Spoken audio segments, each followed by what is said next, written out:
In the beginning, the world was in balance. A rich galaxy populated by a colorful variety of rats who live sustainably in harmony with their environment.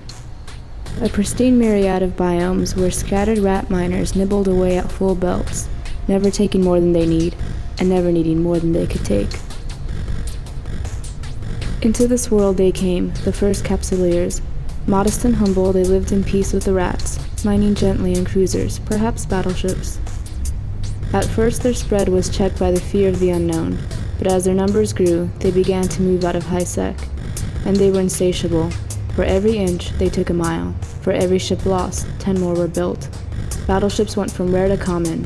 Capsuleer population grew by hundreds of thousands, and their thirst grew by even more. As bigger and bigger ships were researched, the need for minerals kept growing.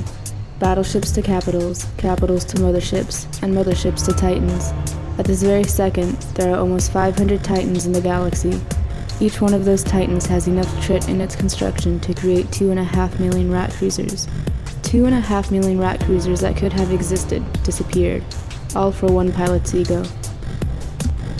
We knew this wasn't sustainable, everyone knew. Not with hulks, rorquals, and orcas.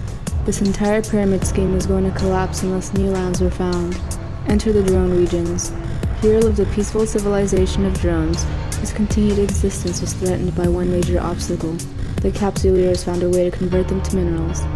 Within days of the drones' discovery, thousands of capsuleers swarmed the regions, obliterating the belts, killing the defenseless drones, and selling their corpses for profit. But asteroids would not suffice. Next, capsuleers found how to drain moons of their minerals.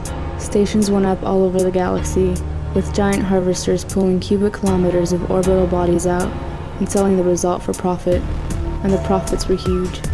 There's one problem that we're now facing though. As the moons get strip mined, they are bound to get smaller. As the mass is taken out, the orbits will shift until the moons are flung out to space or crash into the planets. Not that this is the worst fate awaiting the planets.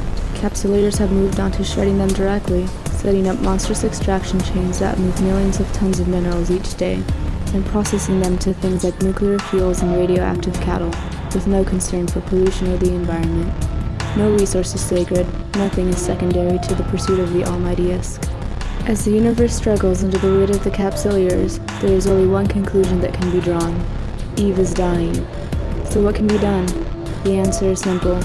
Eve is dying and we are killing her. There are too many of us. There is only one way to save Eve. Stop playing. Right now. Stop. Just stop playing. For the entire universe's sake. Stop playing Eve.